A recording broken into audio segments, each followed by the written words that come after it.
Friends, welcome back to my YouTube channel. ಎಲ್ಲರೂ ಹೇಗಿದ್ದೀರಾ? ಎಲ್ಲ ಚೆನ್ನಾಗಿದ್ದೀರಾ? ನಾವಂತೂ ಸೂಪರ್ ಆಗಿದ್ವಿ. ಇವತ್ತು ಒಂದು ಚಿಕನ್ ಚಾಪ್ಸ್ ಮಾಡಿ ತೋರಿಸ್ತಾ ಇದ್ದೀನಿ. ಮುದ್ದೆಗೆ, ಚಪಾತಿಗೆ, ರೈಸ್ಗೆ ಎಷ್ಟು ಚೆನ್ನಾಗಿತ್ತು ಅಂದರೆ ಸಖತ್ತಾಗಿತ್ತು. ಅವರಂತೂ ತುಂಬಾ ಹೇಳ್ತಾಯಿದ್ರು ತುಂಬ ಚೆನ್ನಾಗಿತ್ತು ಗ್ರೇವಿ ಅಂತ. ನೀವು ಒಂದು ಸಲ ಟ್ರೈ ಮಾಡಿ ನೋಡಿ. ನಾನು ಯಾವ ಸ್ಟೈಲಲ್ಲಿ ಮಾಡಿದೆ ಅದನ್ನು ನಾನು ನಿಮ್ಮ ಹತ್ರ ಶೇರ್ ಮಾಡ್ಕೋತಾ ಇದ್ದೀನಿ. ಹೊಸದಾಗಿ ನಮ್ಮ ಚಾನಲ್ ಯಾರಾದರೂ ನೋಡ್ತಾ ಇದ್ದರೆ ದಯವಿಟ್ಟು ಸಬ್ಸ್ಕ್ರೈಬ್ ಮಾಡ್ಕೊಳ್ಳಿ, ಬೆಲ್ಲೈಕನ್ ಪ್ರೆಸ್ ಮಾಡಿ, ಪ್ಲೀಸ್ ಸಪೋರ್ಟ್ ಮಾಡಿ. ದಯವಿಟ್ಟು ಪೂರ್ತಿಯಾಗಿ ವಿಡಿಯೋ ನೋಡಿ, ಅವಾಗ ಹೇಗೆ ಮಾಡೋದು ಅಂತ ನಿಮ್ಗೆ ಗೊತ್ತಾಗುತ್ತೆ. ನೋಡಿ, ನಾನು ಇಲ್ಲೊಂದು ಕಡಾಯಿ ಇಟ್ಟಿದ್ದೀನಿ. ಕಡಾಯಿಗೆ ಸ್ವಲ್ಪ ಆಯಿಲ್ ಹಾಕ್ಕೊಂಡಿದ್ದೀನಿ. ಅದಕ್ಕೆ ಸ್ವಲ್ಪ ಈರುಳ್ಳಿ ಹಾಕ್ಕೊಂಡಿದ್ದೀನಿ, ಒಂದು ಅರ್ಧ ಈರುಳ್ಳಿಯ. ಮತ್ತು ಇನ್ನೊಂದು ಕಡಾಯಿ ಇಟ್ಟಿದ್ದೀನಿ, ಇದು ಮಸಾಲೆ ರುಬ್ಕೊಳ್ಳೋದಕ್ಕೆ. ಅಲ್ಲಿ ಚಿಕನ್ನು, ಇದು ಮಸಾಲೆ, ಎರಡೂ ಕಡಾಯಲ್ಲೂ ಒಂದೇ ಸರಿ ಮಾಡ್ತಾಯಿದ್ದೀನಿ.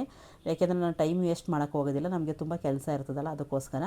ನೋಡಿ, ಇಲ್ಲಿ ಮಸಾಲೆದು ಹಾಕಿದ್ನಲ್ಲ, ಅಲ್ಲಿ ಮಸಾಲೆದು ಈರುಳ್ಳಿ ಫ್ರೈ ಆಗ್ತಾಯಿದೆ. ಈ ಈರುಳ್ಳಿ ಫ್ರೈ ಆಯಿತು, ಇದಕ್ಕೆ ಚಿಕನ್ ಹಾಕ್ತೆ.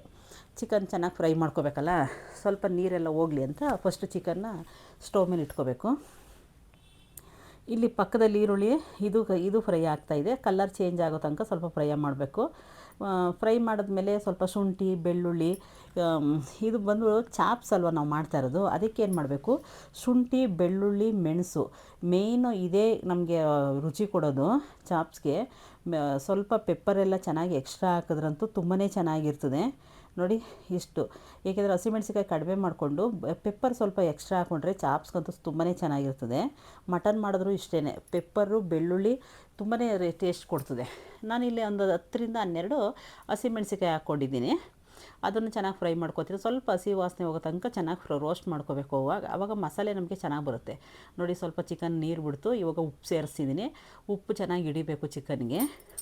ಸ್ವಲ್ಪ ಒಂದು ಸಲ ಫ್ರೈ ಮಾಡಿ ಈ ಥರ ಮಿಕ್ಸ್ ಮಾಡಿ ನಾನು ಹಾಗೇ ಬಿಡ್ತೀನಿ, ಸ್ವಲ್ಪ ನೀರೆಲ್ಲ ಹೋಗಲಿ. ನೋಡಿ, ಇದು ಫ್ರೈ ಆಗ್ತಾಯಿದೆ ಪಕ್ಕದಲ್ಲಿ. ಯಾಕೆಂದರೆ ನಮಗೆ ಸ್ವಲ್ಪ ಕೆಲಸ ಜಾಸ್ತಿ, ಅದಕ್ಕೆ ನಾವು ಎರಡೆರಡು ಸ್ಟವಲ್ಲೂ ಮಾಡ್ಕೊಬಿಡ್ತೀವಿ. ಚಿಕನ್ಗೆ ಪುದೀನ, ಕೊತ್ತಂಬರಿ ಅವ್ರ ಮನೇಲಿ ಇಷ್ಟೇ ಇದ್ದದ್ದು, ಅದನ್ನೇ ಅಡ್ಜಸ್ಟ್ ಮಾಡ್ತಾಯಿದ್ದೀನಿ. ಸ್ವಲ್ಪ ಎಕ್ಸ್ಟ್ರಾ ಇದ್ದರೆ ನೀವು ಇನ್ನೊಂದು ಸ್ವಲ್ಪ ಹಾಕ್ಕೊಬಿಟ್ರೆ ಇನ್ನೂ ಗ್ರೀನ್ ಕಲರ್ ಚೆನ್ನಾಗಿ ಬರುತ್ತೆ. ಅವ್ರ ಮನೇಲಿ ಇಷ್ಟೇ ಇದ್ದದ್ದು. ಸೊ ಒಂದು ಹಿಡಿ ಪುದೀನ, ಒಂದು ಹಿಡಿ ಕೊತ್ತಂಬರಿ, ಸ್ವಲ್ಪ ಚಕ್ಕೆ, ಲವಂಗ, ಸಿಂಪಲಾಗಿ ಮಾಡ್ಕೊಬೋದು. ಎಷ್ಟು ಟೇಸ್ಟ್ ಇತ್ತು ಅಂದರೆ ತುಂಬಾ ಟೇಸ್ಟ್ ಇತ್ತು. ಅದಕ್ಕೆ ಒಂದು 3 ಟೊಮೊಟೊ ಹಾಕ್ಕೊಂಡಿದ್ದೀನಿ, ಗ್ರೇವಿ ಬೇಕಲ್ಲ ಅದಕ್ಕೋಸ್ಕರ 3 ಟೊಮೊಟೊ ಹಾಕ್ಕೊಂಡಿದ್ದೀನಿ ಕಟ್ ಮಾಡಿ. ಇದಕ್ಕೆ ಬಂದ್ಬಿಟ್ಟು ಸ್ವಲ್ಪ ಅರಿಶಿನ ಹಾಕಿದ್ದೀನಿ ಚಿಕನ್ಗೆ. ಇದಕ್ಕೆ ಒಂದು 2 ಸ್ಪೂನಷ್ಟು ಗೋಡಂಬಿ ಹಾಕ್ಕೋತಾ ಇದ್ದೀನಿ. ಗೋಡಂಬಿ ಹಾಕಿದ್ರೆ ರುಚಿ ಚೆನ್ನಾಗಿರ್ತದೆ. ಯಾಕೆಂದರೆ ಇಲ್ಲಿ ನಾನು ತೆಂಗಿನಕಾಯಿ ಯೂಸ್ ಮಾಡ್ತಾಯಿಲ್ಲ, ಅದಕ್ಕೋಸ್ಕರ. ನೋಡಿ, ಇಲ್ಲಿ ಅರಿಶಿನೂ ಹಾಕಿದ್ದೀನಿ, ಸ್ವಲ್ಪ ನೀರೆಲ್ಲ ಬಿಡ್ತಾ ಇದೆ. ಇದು ನನ್ನ ಮಸಾಲೆ ರುಬ್ಕೊಬರೋಷ್ಟೊತ್ತಿಗೆ ಕರೆಕ್ಟಾಗಾಯ್ತದೆ. ನೋಡಿ, ಇವಾಗ ಮಸಾಲೆ ರುಬ್ಕೊಂಡು ಬರ್ತೀನಿ. ಇದನ್ನೆಲ್ಲ ತಣ್ಣಗಾಯಿತು, ಮಸಾಲೆ ರುಬ್ಬಿದ್ದೀನಿ, ನೈಸ್ ಪೇಸ್ಟ್ ಮಾಡ್ಕೊಂಡಿದ್ದೀನಿ. ಇವಾಗ ನಾನು ಇದನ್ನು ಚಿಕನ್ ಒಳಗಡೆ ಹಾಕ್ತೀನಿ. ಇಷ್ಟೇ, ಏನು ಸಿಂಪಲಾಗಿ ಮಾಡ್ಕೊಬೋದು ಅಂದರೆ ತುಂಬಾ ಸಿಂಪಲಾಗಿ ಒಂದು ಅರ್ಧ ಗಂಟೆಲಿ, ಒಂದು 20 ನಿಮಿಷದಲ್ಲೆಲ್ಲ ಚಿಕನ್ ಚಾಪ್ಸ್ ಮಾಡ್ಕೊಬಿಡ್ಬೋದು.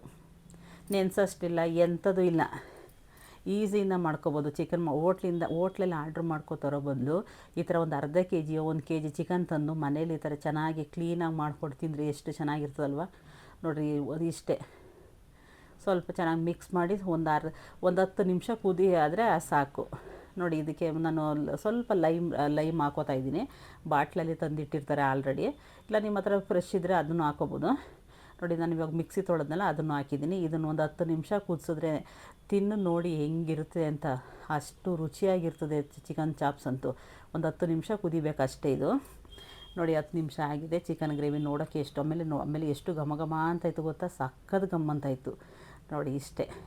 ಹೊಸದಾಗಿ ಯಾರಾದರೂ ನೋಡ್ತಾ ಇದ್ದರೆ ದಯವಿಟ್ಟು ಸಬ್ಸ್ಕ್ರೈಬ್ ಮಾಡ್ಕೊಳ್ಳಿ.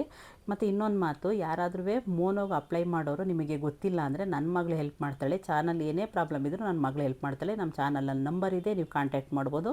Thank you.